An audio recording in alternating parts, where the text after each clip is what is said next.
Assalamu alaikum students, how are you? Hope you will be fine inshallah. Let's come to the lesson. All of you open your books, page number 45. Students, as you know, we were reading the topic about the climatic regions of the world, and the earth is divided into 6 climatic regions, and we have read about the first one, which is equatorial climatic region. Previous lesson में हमने first जो climatic region है the equatorial climatic region उसकी सारी detail पढ़ ली थी. Today we will start from the next one which is the tropical grassland region. Second है ट्रॉपिकल ग्रासलैंड रीजन. इसकी डिटेल देख लेते हैं. The tropical grasslands stretch from 5 degree to 23.27 degree. The tropics, जिस वक्त मैं आपको लॉन्गिट्यूड और लैटिट्यूड के बारे में समझा रही थी ग्लोब पर, उस वक्त मैंने आपको बताया था कि लैटिट्यूड में 23.27 डिग्री जो है वो ट्रॉपिक्स कहलाता है. इक्वेटर से जो आप ऑनवर्ड्स जाएंगे नॉर्थ पोल की तरफ, और इसी तरीके से आप उस नीचे साउथ पोल की तरफ जाएंगे, तो ये जो डिग्री है 23.27 ये ट्रॉपिक्स कहलाते हैं. जो नॉर्थ की तरफ जाते हुए हैं, ऊपर की तरफ हम जाते हैं तो ट्रॉपिक ऑफ कैंसर कहते हैं इसको, और साउथ पोल की तरफ जाते हुए ट्रॉपिक ऑफ कैप्रिकॉर्न कहते हैं. और यही वो इलाका है इक्वेटर से जो फासला है 5 डिग्री से 23.27 डिग्री पे जितने इलाके हैं नॉर्थ की तरफ जाते हुए, और इसी तरह से दूसरी साइड पे ट्रॉपिक ऑफ कैप्रिकॉर्न की तरफ जाते हुए जितने भी इलाके हैं वो सारा जो है वो इस इलाके में आता है. इस जो ट्रॉपिकल ग्रासलैंड रीजन जिसे कहा जाता है, ये यहाँ के जितने इलाके हैं वो इसमें शामिल हैं. ऑन बोथ साइड्स, यानी दोनों साइड पे, जैसे मैंने आपको बताया इक्वेटर की आप नॉर्थ पोल की तरफ जाएं 23.27 डिग्री, तो और इसी तरह से साउथ पोल की तरफ जाएं 23.27 डिग्री तक जितने इलाके हैं दोनों साइड्स पर वो ट्रॉपिकल ग्रासलैंड रीजन में आते हैं. The climate here is divided mainly into 2 seasons. इन इलाकों का, इस रीजन का जो क्लाइमेट है, आबो हवा है, उसको बुनियादी तौर पे 2 बुनियादी सीजन्स में तकसीम किया गया है, समर एंड विंटर. यानी 2 तरह के मौसम खास तौर पर यहाँ पर होते हैं. समर्स होती हैं गर्मियाँ और विंटर्स हैं सर्दियाँ. Rain false for a brief period in summer which is then followed by a long dry spell. यहाँ पर जो इस रीजन में बारिश होती है वो बहुत ही मुख्तसर वक्त के लिए होती है गर्मियों में, और उसके फौरन बाद जो है वो एक लंबा जो है ड्राई स्पेल शुरू हो जाता है. यानी एक लंबे अरसे तक जो है वो मौसम खुश्क रहता है, बारिशें नहीं होती. However, some areas situated in this belt may have a different climate due to monsoons और other factors. ताहम यहाँ के और कुछ इलाके हैं जहाँ जो इस हिस्से में इस रीजन में वाक़ हैं. वो ममालिक, वो इलाके जो हैं उसमें मौसम कई जगहों पे चेंज भी होता है मानसून की वजह से. जो मानसून हवाएं चलती हैं समर्स में और विंटर्स में, उसकी वजह से भी, और उसके अलावा कुछ और फैक्टर्स भी हैं. दीज आर डिस्कस्ड बिलो, और वो जो हैं फैक्टर्स वो नीचे आप मजीद डिस्कस किए जाएंगे. This type of climate is suitable for growing cotton, sugar cane, maize, spiked millet, great millet, ground nuts. यहाँ ये जो रीजन है ट्रॉपिकल ग्रासलैंड, इस जगह की आबो हवा जो है वो काफ़ी हद तक मुनासिब है, मौजू है फसलें उगाने के लिए. कौन सी?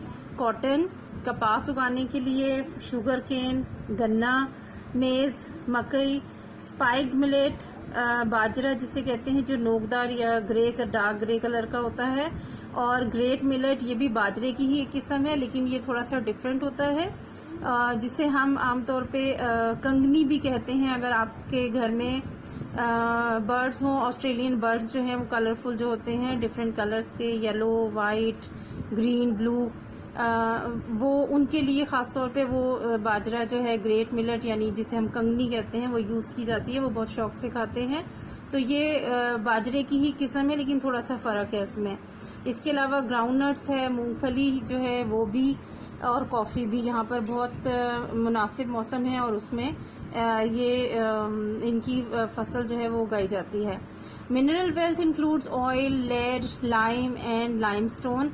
जो मादनी दौलत है, यहाँ की मादनियात हैं यानी ज़ेर ज़मीन जो कुदरती तौर पे पाए जाते हैं ज़खायर, उनमें ऑयल शामिल है, पेट्रोलियम जिसे हम कहते हैं, लेड है, सीसा है और इसके साथ साथ लाइम और लाइमस्टोन, चूने और चूने का पत्थर है।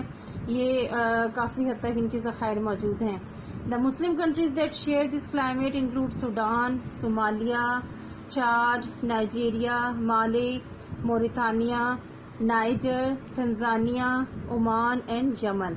वो तमाम मुस्लिम ममालिक जो इस खित्ते में, इस रीजन में हैं, ट्रॉपिकल ग्रासलैंड रीजन में हैं, उनमें शामिल हैं Sudan, Somalia, Chad, Nigeria, Mali, Mauritania, Niger, Tanzania, Oman and Yemen. ये सारे ममालिक हैं जो मुस्लिम ममालिक हैं ख़ास तौर पर, और बेशुमार नॉन मुस्लिम कंट्रीज़ भी हैं, लेकिन जो मुस्लिम ममालिक इस रीजन में हैं वो सारे ये आपको नाम दिए गए हैं। ठीक है जी।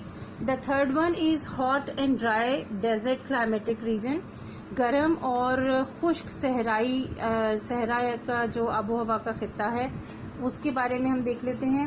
Areas that do not receive sufficient rainfalls usually turn into deserts. वो तमाम इलाके जहां आमतौर पर मुनासिब मिकदार में बारिश नहीं होती, काफ़ी हद तक बारिश नहीं होती, वो इलाके जो हैं वो आमतौर पर सहरा में तब्दील हो जाते हैं। They remain dry most of the time, sometimes for years. और ये जो इलाके हैं, एरियाज हैं, ये बहुत अक्सर औकात जो हैं ये खुश्क रहते हैं, कई दफ़ा सालों कई साल तक जो है वो ड्राई रहते हैं, खुश्क रहते हैं और बारिशें नहीं होती इन इलाकों में। And the temperature remains hot in the day time. और दिन के वक्त यहाँ जो दर्जा हरारत है वो बहुत गर्म रहता है। Some of the famous deserts in the Muslim world such as the Sahara desert, Hijaz, Dashte Lut and Thar are typical examples of this climate.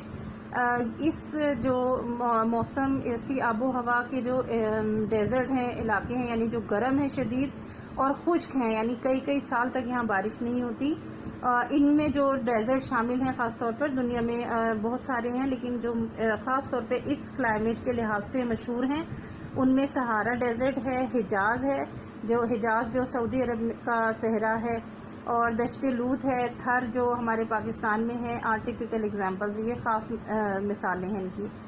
Countries which share this climate include Morocco, Algeria, Tunisia, Libya, Egypt, Saudi Arabia, Iran, Iraq and Pakistan. Only the desert areas in Balochistan and Sindh. Pakistan में वो सिर्फ इलाके हैं कौन से जो बलूचिस्तान और सिंध के सहरा हैं, जो डेजर्ट है, यानी पूरे पाकिस्तान में ये मौसम नहीं होता हॉट और ड्राई, ये सिर्फ जो हमारे बलूचिस्तान और सिंध के डेजर्ट्स हैं वहाँ पे ये वाला मौसम होता है। इसी तरह से it is important to remember that only certain parts of the countries experience this climate. ये बात आपको जहन में रखनी है कि ये जितने ममालिक के नाम यहाँ बताए गए हैं जो इस रीजन में वाक़ हैं, तो ऐसा नहीं है कि इस अल्जीरिया में या ट्यूनीसिया में या सऊदी अरेबिया, इजिप्ट में या पाकिस्तान में, पूरे मुल्क में ये मौसम नहीं होता, ये आबो हवा नहीं होती, बल्कि इन ममालिक में जो डेजर्ट हैं, जो सहराई इलाके हैं, वहाँ पर ये हॉट और ड्राई मौसम होता है। पूरे मुल्क के अंदर ऐसा मौसम नहीं होता, ये बात जहन में रखनी है आपने। Agriculture is usually difficult in these areas. इन इलाकों में जो डेजर्टेड एरियाज़ हैं, यहाँ पर एग्रीकल्चर जो है, ज़राअत, खेती बाड़ी जो है, आमतौर पर बहुत मुश्किल होती है। The land very often fertile.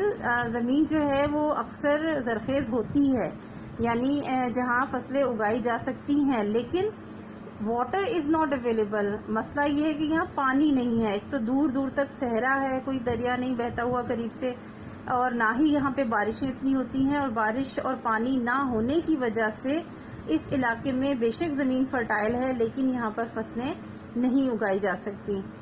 Working in a desert is also very difficult. और सहरा में काम करना भी एक बहुत बड़ा मुश्किल काम है, बहुत मुश्किल मरहला है। Traditionally people use to travel during the night when the temperature is cool. आम तौर पे जो लोग सहराओं में, वैसे तो रिहाइश बहुत कम लोगों की होती है, लेकिन जो लोग रहते भी हैं सहरा में, तो वो हमेशा ट्रैवल जो करते हैं, सफ़र करते हैं, वो रात के वक्त करते हैं, इसलिए कि रात के वक्त जो है टेम्परेचर काफ़ी हद तक कम हो जाता है। And stars are visible to guide the way, और इसके साथ साथ आसमान पर सितारे जो हैं वो चमकते हुए नज़र आते हैं, जिसकी वजह से रास्ता देखना ज़रा आसान हो जाता है। However, with modern technology, many these trends are beginning to change. ताहम अब क्योंकि जदीद टेक्नोलॉजी बहुत आ गई है, बहुत नई कुछ मशीनरीज ऐसी आ गई हैं जिनकी वजह से रास्ता तलाश करना जो है वो आसान हो गया है। इस वजह से ये जो तरीक़ेकार था वहाँ के लोगों का कि रात को ट्रैवल करते थे, और उसके साथ साथ उसकी रीज़न ये थी कि सितारों की चमक से और सितारों की जो है वो उनकी डायरेक्शन देखकर जो है वो रास्ता तलाश किया जाता था। अब टेक्नोलॉजी की मदद से चेंज हो गई हैं ये सारी चीज़ें। There are some plants grow in the desert, कुछ पौधे ऐसे हैं जो सहरा में उग जाते हैं, सच एज कैक्टी, कैक्टी जिसे हम कैक्टस कहते हैं। कैक्टस प्लांट वो जो काफ़ी थिक उसके लीव्स होते हैं और हर उसमें कांटे निकले होते हैं चारों तरफ, हर साइड पे उस पौधे में कांटे होते हैं, कैक्टस प्लांट उसे कहते हैं। These plants are called xerophytes, their roots dig deep down into the underground water.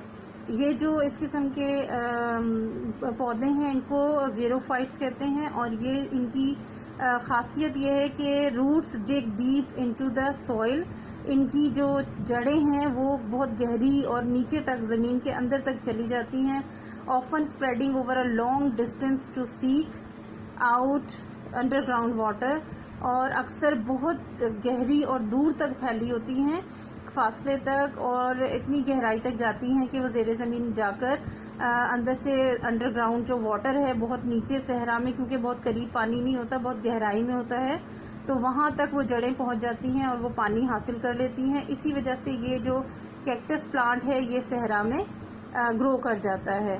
These plant store water in their stems which serves them for a long period of time, और in plants की एक ख़ास बात ये होती है कि अपनी स्टेम में उनका जो तना होता है उसके अंदर वो पानी स्टोर कर लेते हैं, और उसकी वजह से उन्हें अगर बहुत अरसे तक खुश्क रहे मौसम और ज़मीन के नीचे से पानी नहीं भी मिलता, तो उनकी जो स्टेम है पौधे की उसके अंदर पानी स्टोर होता है और वो उसको यूज़ करते रहते हैं। इस तरह से ये प्लांट जो हैं वो सरवाइव करते हैं डेजर्ट में।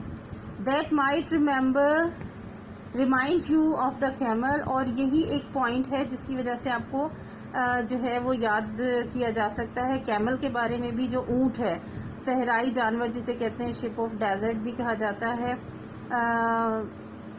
इसकी भी एक खासियत ये है कि ये वो एनिमल है जो सहरा में बड़े अरसे अच्छे से वॉक भी कर सकता है, चल सकता है, क्योंकि इसके फीट जो हैं, इसके पाँव जो हैं वो बहुत फ्लैट हैं, जो डेजर्ट जो रेत है उसके ऊपर काफ़ी हद तक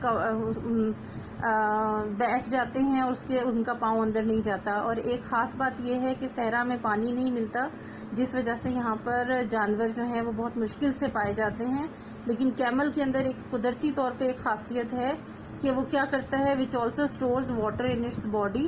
कैमल भी अपनी बॉडी के अंदर जो है वो पानी स्टोर कर लेता है उसको, और and survives for long periods in the desert. और यही उसकी ख़ास बात है कि सहरा में अगर लंबे अरसे तक उसे पानी ना मिले तब भी वो काफ़ी हद तक सरवाइव कर जाता है, अपने बॉडी में जो पानी सेव किया होता है उसको थोड़ा थोड़ा वो यूज़ करता रहता है, और उसकी वजह से वो काफ़ी अरसे तक जो है वो सहरा में अपना जो है वो वक्त निकाल लेता है और सरवाइव कर जाता है। तो एक प्लांट जो कैक्टस है स्पेशली वो सहरा में ग्रो करता है, उसकी रीज़न ये है कि उसकी रूट्स जो हैं वो बहुत डीप अंडरग्राउंड चली जाती हैं और वहाँ से पानी एब्जॉर्ब करती हैं, और उसके साथ साथ एक क्वालिटी उसकी ये है कि वो अपनी स्टेम में उस पानी को स्टोर कर लेते हैं और ज़्यादा अरसे तक वो प्लांट जो है उस पानी को यूज़ करता है। Same is the case here with the animal. Camel जो है उसके साथ भी सेम चीज़ है, और वो अपनी बॉडी के अंदर पानी स्टोर कर लेता है और डेजर्ट में काफ़ी दिन तक सरवाइव कर जाता है। Some of the countries in this climatic region are major producers of oil. इस इलाके के जो ममालिक हैं उनमें से कुछ जो हैं वो सबसे बड़े ऑयल प्रोड्यूस करने वाले ममालिक हैं। Such as Saudi Arabia and Iran. ख़ास तौर पे जो सऊदी अरब है और ईरान है, ये दो ममालिक ऐसे हैं जो दुनिया के सबसे ज़्यादा बड़े ऑयल प्रोड्यूसर्स हैं, यानी सबसे ज़्यादा ऑयल जो है वो यहाँ पाया जाता है। Coal was also discovered in the Thar desert in Sindh. Sindh का जो सहरा है थर, उसमें भी कोयले के ज़खायर मौजूद हैं, but is not excavated on a commercial scale. लेकिन उसको कोयले को निकालने का काम, उसकी खुदाई का काम जो है वो बहुत अभी तक नहीं किया गया कि कमर्शियली यानी तिजारती पैमाने पे इस हद तक कोयला निकाला जा सके कि वो दूसरे ममालिक को भी भेजा जा सके, फ़रोख्त किया जा सके। तो अभी तक जो कोल वगैरह हासिल किया जा रहा है वो सिर्फ मुल्क की ज़रूरत ही तकरीबन पूरी कर रहा है। ठीक है जी, ये आपने आज दो क्लाइमेटिक रीजन्स पढ़े हैं।